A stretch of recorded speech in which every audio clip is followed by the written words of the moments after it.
Bienvenidos a Ellas Dicen. Hoy hablaremos con una mujer convencida del liderazgo como herramienta para el cambio y la transformación.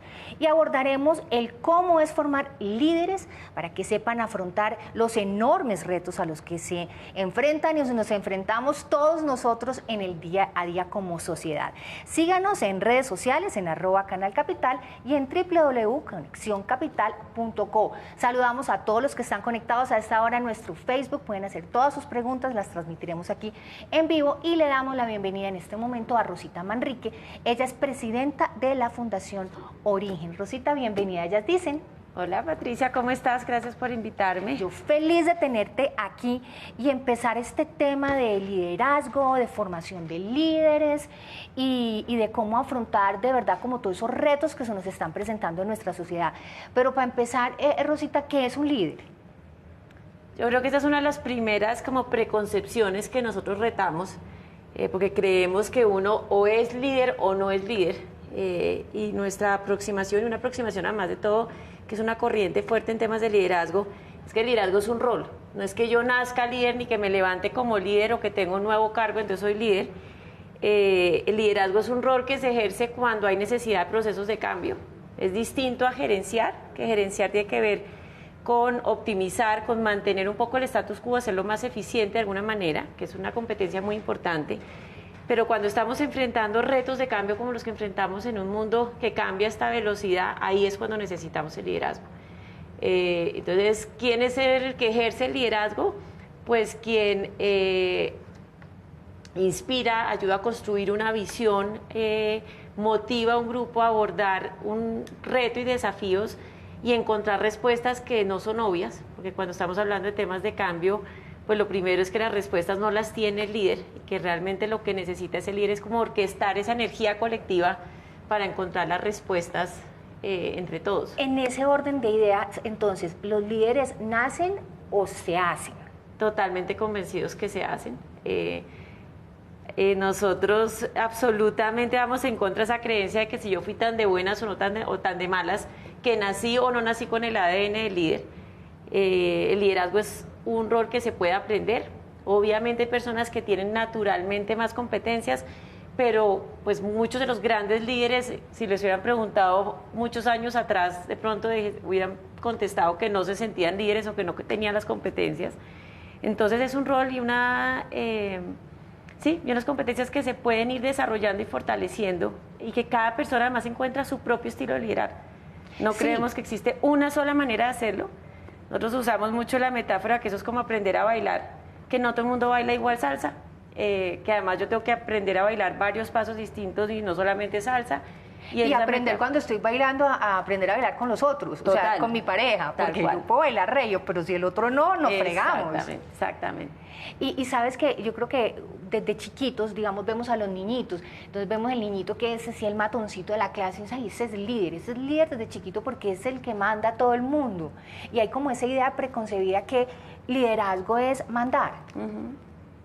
Claro, y liderazgo, desde esa mirada, el que tiene las respuestas es el líder, el que dice que hay que hacer es el líder, y yo creo que eso es el mensaje absolutamente opuesto de lo que nosotros creemos. Creo que el liderazgo, el foco no está en el líder, sino está en el equipo.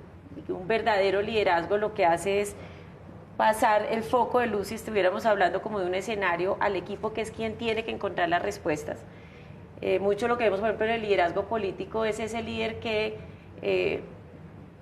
vende, que tiene las soluciones a todos los problemas, como si fuera un poco Harry Potter, como el mago, que tiene todas las respuestas. Yo digo siempre trama y triunfa. El que trama, ese triunfa. Total. Pero lo que termina pasando es que terminan rompiendo la confianza, que es lo que viene pasando en el sistema, por ejemplo, el liderazgo político, porque nos faltan líderes que nos digan, yo no tengo las respuestas, no va a ser fácil y tenemos que encontrarlas entre todos. Y yo creo que ese es el verdadero rol del liderazgo.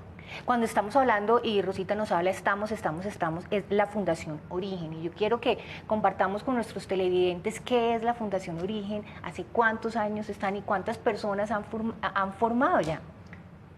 Origen es una causa país. Nosotros empezamos hace 10 años con un grupo de empresarios, con una pregunta grande que fue y que ha sido desde ese momento cómo abordar los inmensos retos que tenemos como país, y ahí nuestra respuesta era necesitamos, no podemos estar en todos los retos que hay, pero si logramos identificar, fortalecer y conectar a líderes de alto impacto en diferentes espacios de la sociedad, generamos como una ola expansiva y un efecto dominó que nos ayude realmente a generar un impacto grande en Colombia. En ese orden de ideas empezamos 2008 con nuestro primer programa de formación de liderazgo, con muchas más preguntas que respuestas, como mucho más claro lo que no queríamos y dispuestos a experimentar y a encontrar como nuestro propio camino, pero también con unas líneas muy claras. Uno, una apuesta grande al líder como ser humano, que yo no doy de lo que no tengo, que si queremos realmente impactar, tenemos que empezar por nosotros. Entonces, nuestra apuesta grande es cómo tenemos mejores seres humanos para tener mejores líderes, personas mucho más conectadas con sus pasiones, con sus valores, con sus principios, con lo que realmente les importa. Y por el otro lado, una apuesta inmensa en temas de diversidad. Desde el primer momento quisimos que esta fuera una iniciativa totalmente incluyente, que representara toda la diversidad de nuestro país. Y también rompiendo como la creencia que tenemos que aprender como por segmentos. Entonces los gerentes aprenden acá, los líderes comunitarios aprenden acá, los políticos aprenden acá, los millennials aprenden acá, y es como nos separan permanentemente, que termina reforzando como esa, pues yo creo que ese dolor de la humanidad de que si no eres igual a mí, estás contra mí. Y nos pusimos el gran reto de desarrollar un modelo de formación en el que todos cupieran, en el que se puede sentar un supergerente de una empresa, con un superpolítico, con un líder comunitario que puede no tener formación académica, pero es un gran líder de su comunidad, con un líder estudiantil, y que todos pudieran estar juntos. ¿Por qué tenemos esa, digamos, esa barrera nosotros como sociedad que nos impide aceptarnos y trabajar precisamente en esa diversidad? Pues yo creo que eso es histórico de la humanidad, pero creo que en este momento del mundo, y no solamente en Colombia, sino lo estamos viendo a nivel global, pues creo que nos está doliendo más que nunca. Es como cada día estamos más polarizados, cada día, además como las redes sociales y los medios de comunicación terminan reforzándome mis propias ideas. O sea, como que antes con los medios tradicionales yo tenía que leer al que pensaba igual que yo, que pensaba igual que yo, y al que pensaba distinto. Hoy con todo el tema de las redes, pues yo termino reforzando mis propias creencias. Porque además es que solamente te mandan lo que tú quieres oír. Exactamente. Lo que tú no quieres oír no te lo mandan porque no te aparece. No me aparece. Entonces cada vez estamos como más sesgados, más reforzamos nuestras propias ideas, y también nos han enseñado a que debemos un poco tolerar la diferencia, o en el mejor de los casos, respetar la diferencia. Y nuestra apuesta es que si tú respetas la diferencia, tú estás pensando, ok, lo tuyo no está tan bien, pero te respeto. Pero sigo en la idea de tú allá y yo acá. Nuestra aproximación y nuestra gran apuesta, invitación ha sido, si yo logro no solamente respetar la diversidad, sino valorar genuinamente que tú eres distinto. Puede que no estemos de acuerdo, no se trata que siempre estemos de acuerdo, pero puedo acercarme a ti con genuina curiosidad para entender, ok, ¿qué es lo que tú estás viendo que no estoy viendo yo? Eso como primera aproximación, pero yo creo que el factor más importante es, eso no se da en sí mismo si no hay una construcción de confianza. Entonces lo que hemos desarrollado nosotros es un modelo en el cual unimos a personas totalmente distintas. Hemos tenido personas reintegrados de los grupos armados, con militares, con población civil, personas de los sindicatos con empresas, comunidades, o sea, personas que normalmente son como improbables de estar juntos, con una metodología que construye confianza en la diversidad. Y yo creo que ese es el tema más importante, porque cuando yo me permito conectarme contigo como ser humano y logro verte más allá de tu orientación política o de tu raza o de tu nivel socioeconómico, y puedo conectarme personalmente, puedo empezar a construir contigo. Y creo que eso ha sido unos temas más importantes de lo que hacemos. En ese orden de ideas de construir, una persona que entra, digamos, en la fundación y quiere, digamos, recorrer este proceso, este camino, ¿cómo entra y cómo sale? Ok, y voy a unirlo con la pregunta que me has hecho antes, que no la contesté, para entender, digamos, lo que es el proceso en origen. Nosotros no solamente formamos, digamos, o fortalecemos las competencias de liderazgo, sino por un lado identificamos. Estamos buscando todo el tiempo personas con alto potencial de impacto, personas que ya estén generando algún tipo de impacto en su entorno, con alguna trayectoria. Entonces somos como cazatalentos de personas que estén generando impacto en el país, por un lado. Por el otro lado tenemos los programas de formación, después conectamos, que después podemos hablar del tema comunidad, y finalmente visibilizar, que son los últimos dos temas que después podemos profundizar. ¿Qué pasa cuando las personas llegan? Nosotros hacemos procesos de selección, tenemos programas de diferentes contextos, pero por ejemplo el programa abierto, que es nuestro programa principal, en el que tenemos desde altos ejecutivos que nos los mandan las empresas, como personas que se postulan a un fondo de becas, que son líderes de todo tipo.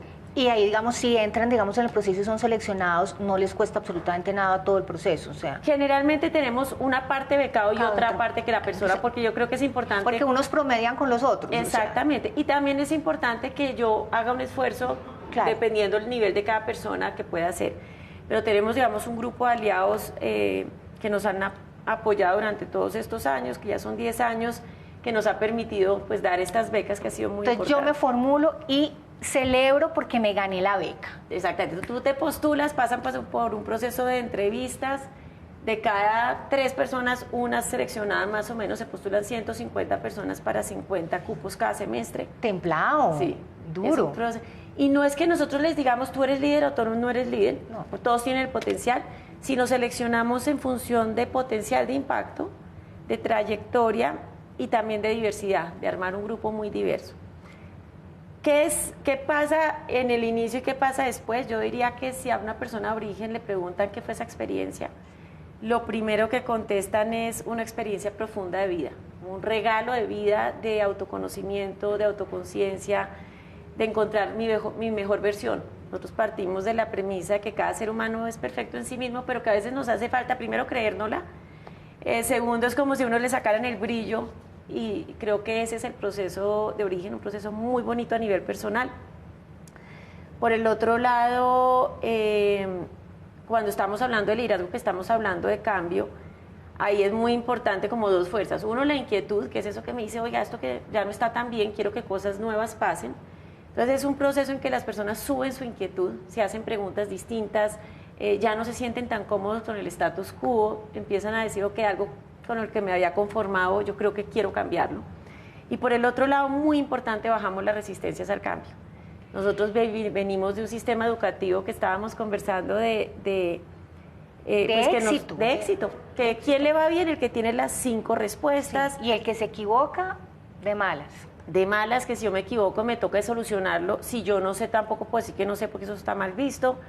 Y nuestra aproximación es totalmente distinta. En un mundo que cambia a esta velocidad necesitamos experimentar sí o sí. Y si yo experimento, pues me voy a equivocar, nada que hacer. Entonces, parte de nuestro proceso es cómo ampliamos la disposición que tienen las personas a experimentar, a equivocarse, a pedir ayuda, a colaborar con otros, a reconocer que no se la saben todas, porque es la única manera de abordar la incertidumbre que implica un proceso de cambio. Entonces, es un proceso en que las personas, como digo, salen más inquietas, amplían su visión del mundo, además con esta experiencia de diversidad en que, pues es que además estamos acostumbrados a ver lo mismo con lo mismo. Sí, y cuando estamos los mismos con los mismos, pues pensamos siempre lo mismo. Y las mismas respuestas. Sí, claro. En cambio, cuando yo tengo esta experiencia tan apasionante de diversidad, pues primero es como si me cambiaran las gafas con las que veo el mundo. Por el otro lado, digamos, la metodología está diseñada en función de retos de liderazgo, en que todo el tiempo las personas están invitadas a salirse de su zona de comodidad, a experimentar, a aprender a liderar, liderando, no en la teoría. O sea, se lanzan al agua. Una detrás de otra. Es súper práctico. Es súper práctico. De echarse al agua. Es total, como decimos, uno aprende a bailar bailando. Tal cual. Uno no aprende mirando un tutorial en YouTube. Exactamente. No. Entonces, ¿qué pasa al final? Yo creo que las personas salen viviendo, como te digo, una experiencia importante personal, viviendo también experiencias en que pudieron desarrollar nuevas competencias de liderazgo, explorar nuevas facetas de sí mismos que antes no veían. Y yo creo que muy, muy importante, salen con una fortaleza muy grande en construir equipos diversos. en darse cuenta que solos es muy difícil, pero cuando logramos realmente construir confianza entre equipos diversos, realmente es que es mágico lo que pasa. ¿Cuáles son estos pensamientos, digamos, negativos que impiden a las personas lanzarse al agua, efectivamente, y ser líder? No puedo, ¿qué tal si me equivoco? ¿Qué pasa? ¿Qué dirán los demás? Y si lo que hago no es tan bueno como lo que tengo. Sí, yo creo que es una conversación. Miedos, finalmente. Totalmente, y son miedos. Yo creo que hay dos tipos de miedos muy importantes. Uno, el miedo a equivocarse, el miedo a fracasar, el miedo a no ser suficientemente bueno, que tiene que ver con ese miedo a experimentar cosas nuevas, a decir que no sé. Y por el otro lado, el liderazgo implica tomar decisiones que no son populares, a veces decir cosas que no son las que todo el mundo quiere oír. Y ahí también aparece el miedo a no ser aceptado, a romper un poco mis relaciones. O sea, hay muchas personas que minan su liderazgo por una dificultad para tener conversaciones difíciles, para abordar situaciones de conflicto, que cuidan tanto las relaciones que les cuesta trabajo a veces tomar decisiones que no son populares. Y pues claramente el liderazgo no es una campaña de popularidad. O sea, hay muchas veces que yo lo que necesito en el rol de liderazgo es confrontar al grupo con lo que no quieren ver, con lo que no quieren que uno diga. Exactamente, con lo que no quieren que uno diga, mostrar las cosas que no están funcionando, incomodar al sistema, y eso a veces no es fácil. La gran mayoría de las veces no es fácil. Y aquí en este programa hemos entrevistado a muchas mujeres emprendedoras y muchas mujeres que han tomado decisiones, digamos, radicales en su vida, que tenían una profesión, una carrera, un sueldo, y de un día para otro decían, bueno, no, esta es mi pasión, me lanzo, y toman ese riesgo, pero hablan mucho de eso, hablan mucho de esos miedos. ¿Hay herramientas para enfrentar, digamos, esos miedos o para que le ayude a uno a hacer la transición? Yo creo que lo que hemos encontrado es primero poderlo reconocer y hablar de eso. Nosotros tendemos a pensar que solo nos pasa a nosotros. Entonces es una conversación como silenciosa, de no, ¿qué pasa? Y la termino reforzando yo sola. Digamos, en la metodología, que es un tema muy grupal, cuando me doy cuenta que ese miedo mío lo tiene el de al lado, y lo tiene el de al lado, y lo tiene el de al lado, que es más que humano, que tener el miedo no es el problema es que el miedo me pare. Pero yo puedo, dicen que la valentía no es no tener miedo, sino es actuar a pesar del miedo. Claro. Y creo que cuando yo puedo desmitificar mi miedo, puedo decir, ok, ¿qué me está hablando ese miedo? Y tomar la decisión de decir, ok, me muero del susto y sé que me estoy lanzando al mundo desconocido, pero con todo y eso voy a actuar. Yo creo que eso ayuda profundamente, y yo creo que lo otro, pues que está unido, tiene que ver con un proceso grande de autoconocimiento, en el que yo puedo reconocer que mi valía no depende de no equivocarme, que soy muy valioso, que tengo grandes fortalezas, y no necesita que soy perfecto, y no está mal. Y sobre todo que lo que hemos hablado mucho aquí, como perdonarse. Bueno, yo me perdono, sí, listo, sí, la embarré, me equivoqué, sigamos adelante, enterremos y sigamos para el siguiente, que es, digamos, que es a veces lo difícil de hacer. Hablemos del trabajo con las comunidades y todo ese trabajo que están haciendo formando sus líderes.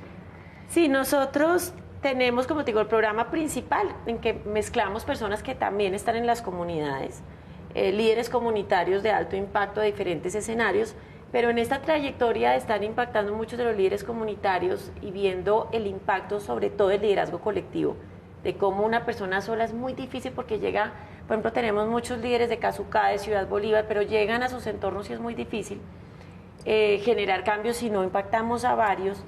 Desde el 2016 tomamos la decisión de hacer los primeros programas en regiones, con una premisa, y es, si vamos a una región, a unos municipios, identificamos a personas de alto impacto en ese municipio, les fortalecemos sus competencias de liderazgo, las conectamos y las visibilizamos, podemos generar cambios importantes en las regiones que tanto lo necesitan. Empezamos con un primer piloto en Quibdó, de la mano del Festival Detonante, una iniciativa muy interesante que se está desarrollando en el país, y con ellos llevamos 3 años, que ha sido apasionante. Realmente hemos encontrado gente maravillosa y vimos la validez de hacer lo que hacíamos ya en las regiones. Y el año pasado nos lanzamos a un piloto muy importante, yo creo que para el país, una apuesta país, y es, ante todo crisis de liderazgo político y toda esta polarización que estábamos viviendo, nosotros decidimos convocar organizaciones que se nos sumaran, sabiendo que solos tampoco podíamos, como Fundación Origen, Fundación Corona se unió a esta causa de formar a líderes con impacto público y empezamos con un piloto en Funza Mosquera y Madrid. Es un proyecto a 3 años para formar 150 líderes entre esos 3 municipios que tengan impacto real en la política y en el tema público de los municipios. ¿Y cuál es, digamos, el objetivo? O sea, yo hago la pregunta, si tuvieran varita mágica, ¿cómo va a terminar ese proyecto de 3 años? Nosotros nos hemos estado respondiendo esa pregunta como cuáles van a ser nuestros indicadores de éxito. Nosotros estamos convencidos que en Colombia somos más los buenos que los malos. Lo que pasa es que los buenos no son tan visibles, los buenos están aislados, cada uno haciendo cosas solos, los que están tratando de cambiar el sistema se sienten solos y abrumados, pero son muchos. Lo que pasa es que necesitamos fortalecerlos y conectarlos y hacerlos visibles. Entonces, ¿qué nos imaginamos? Que ya en ese municipio hay una comunidad que se volvió una fuerza importante del municipio, en el que cuando hablen de ese municipio diga que hay gente realmente que está haciendo cosas maravillosas, acá las cosas se hacen bien, porque mire, realmente hay una comunidad muy diversa de líderes que nos dan testimonio de lo que realmente son los colombianos, de lo que somos capaces cuando nos articulamos, cuando nos unimos, cuando hacemos las cosas bien. Y queremos que haya personas, claramente que haya cada vez más personas que se lancen a la política, porque mientras que sigamos pensando que ser político es ser corrupto, pues las mejores personas de nuestro país no se van a querer lanzar a la política. O que van a terminar enredados o en líos judiciales o qué sé yo, porque simplemente están haciendo, sí, su cargo político. Total. Yo era de las que era muy cómoda y decía, a mí la política no me gusta, qué pereza la política, pero en estos años dije, pues muy cómodo decir que a mí no me gusta la política, que criticar la política, pero es que no realmente nada. Es desde la política donde se impacta gran parte de la realidad del país. Entonces creo que esa posición cómoda no ayuda y que necesitamos al revés unirnos como país y como sociedad, decir, bueno, ¿cuáles son los políticos que queremos? ¿Y cuáles son esos políticos que queremos? Y sobre todo, ¿cómo esas nuevas generaciones de líderes, cómo son? ¿Cuáles son sus características? A mí me encanta estar, digamos, yo vengo de otro mundo del sector privado y estar desde este lado me ha encantado. Y creo que una de las cosas que más me da esperanza es ver a las nuevas generaciones, ver que los jóvenes, y yo hablo jóvenes, digamos, en un espectro amplio, no estoy hablando de estudiantes de colegio, pero esta es una generación idealista, soñadora, valiente, mucho más consciente del medio ambiente, de la sostenibilidad del planeta, de las relaciones, mucho más colaborativos, siento yo. Y creo que si tú me preguntas cómo es el nuevo liderazgo, y a lo que nosotros le estamos apostando, es un liderazgo ético, mucho más conectado con los principios y los valores, más colectivo que individual, definitivamente. Y creo que los jóvenes hoy lo traen más en el ADN, definitivamente eso nos ayuda. Un liderazgo que parta de la premisa de que no me las sé todas, y lo que necesitamos es movilizarnos a mucho, necesitamos sumarnos, articularnos, y yo creo que uno de los temas que yo más retaría, hablando ahorita nuevamente del tema político, es, creo que lo que más daño nos hace es ese líder que vende soluciones fáciles a problemas complejos, que se hace elegir digamos, a través de promesas que son incumplibles y decirle a la sociedad, yo le tengo todas las respuestas y voten por mí que yo se lo soluciono. Y eso lo que termina generando es una frustración muy grande, porque cuando uno lo ve ya en su puesto y de todo, y uno ve que está haciendo todo lo contrario que dijo que iba a hacer, pues obviamente se pierde como toda la fe y toda la esperanza que puede existir efectivamente frente a los políticos. Es que es un sistema hecho para romper la confianza. Cuando uno mira los debates presidenciales o los debates políticos, es la venta de promesas incumplibles. Y yo digo, pues es que nadie en 3 o 4 años puede hacer eso que están diciendo. Eso es imposible. Entonces creo que lo que nosotros necesitamos es un liderazgo, como digo, que se atreva a decir lo que los demás no quieren decir, no quieren oír, que se atreva a confrontar a la sociedad para decirle, es que yo no soy el que les va a solucionar el problema, lo tenemos que solucionar juntos. No va a ser fácil, no es mágico, yo no tengo todas las respuestas, y lo que los estoy invitando es a que nos unamos como sociedad a afrontar los retos que tenemos. Y hablemos de las mujeres líderes, o sea, Rosita es un ejemplo de liderazgo en todo esto que hace, pero hablemos de las mujeres y ese rol precisamente en ese liderazgo. Sí, en origen, como digo, nosotros incluimos todo, pero siempre tenemos mitad de participantes mujeres. Yo creo que el liderazgo femenino es un liderazgo absolutamente poderoso, además porque más las mujeres congregamos por naturaleza, que yo creo que es uno de los temas importantes cuando hablamos, por ejemplo, de los temas comunitarios. El rol de la mujer en el liderazgo comunitario es impresionante. Las mujeres tenemos una capacidad de conectarnos emocionalmente, que yo creo que eso es uno de los, digamos, de las características fundamentales de un liderazgo de alto impacto. Yo creo profundamente en el liderazgo femenino, pero creo profundamente en la complementariedad de los dos liderazgos.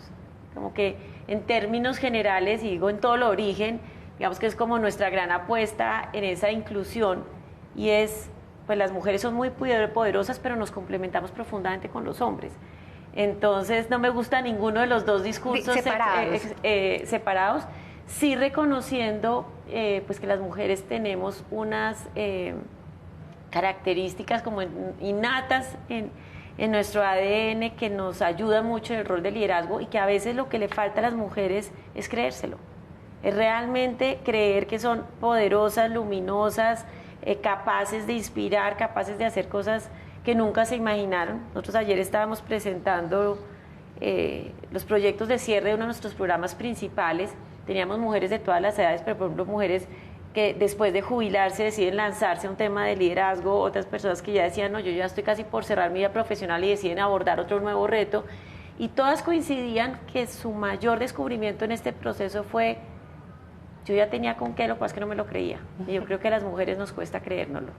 Bueno, y ese es el descubrimiento de los que lo han hecho. ¿Cuál ha sido el descubrimiento de Rosita? O sea, si se encontrara con la Rosita de hace 10 años, recién fundando Origen, ¿qué le diría? Ay, la posibilidad de reinventarse permanentemente. Yo estudié publicidad y mercadeo, quería ser supuestamente creativa en una agencia de publicidad, tema que además me duró muy poquito, duré 1 año y medio, después por decisiones de la vida que uno no sabe ni a qué horas terminé en una empresa familiar de inmobiliaria de construcción, y hay 16 años dedicada a ventas, a mercadeo, a gerencia de proyectos, totalmente en ese mundo. Y en el 2008 me certifico como coach, también en una decisión sin saber ni que era coaching, como un tema más personal que cualquier otra cosa, pero eso me abrió otro camino. Y empecé todo esto, digamos, lanzamos esta iniciativa con un grupo de personas, porque además Origen ha sido el resultado de una construcción totalmente colectiva. Pero creo que en Origen yo he descubierto facetas que nunca me imaginé que tenía, absolutamente distintas. Ha sido una posibilidad de liderar. Yo me sentía más gerente que líder, definitivamente, como que yo era la que aterrizaba, que hacía que las cosas pasaran. Y aquí sí me ha tocado lanzarme a experimentar, a romper. Yo decía, no, es que yo no sé hacer, por ejemplo, buscar fondos, fundraising, yo no soy buena para eso. Pues nada, te toca, dale. Entonces creo que ha sido un espacio muy bonito. O sea, le diría a la Rosita, sí se puede. Sí se puede. Sí se puede, y además el tema de yo soy de tal manera o yo no soy de esta manera, eso está mandado a recoger. Yo creo que pues yo he sido de tal manera, dado mi historia, dado lo que trabajé, pero eso no define lo que yo soy de aquí en adelante. Y creo que este proceso, si lo pudiera decir, es como que me ha permitido encontrar muchos más colores en mi caja de colores. Antes tenía 12 colores, ahora tengo la de 36. Tiene la de 36, que era la que a uno le gustaba. Sí. Rosita, mil gracias por acompañarnos en Ellas Dicen. Yo creo que hemos aprendido cantidades. A ustedes, gracias por acompañarnos en Ellas Dicen. Y recuerden seguirnos en las redes sociales como @canalcapital. Y además pueden ver nuestra programación a través de www.conexioncapital.com. Muchísimas gracias por acompañarnos. Los esperamos en un próximo programa de Ellas Dicen. Muchas gracias.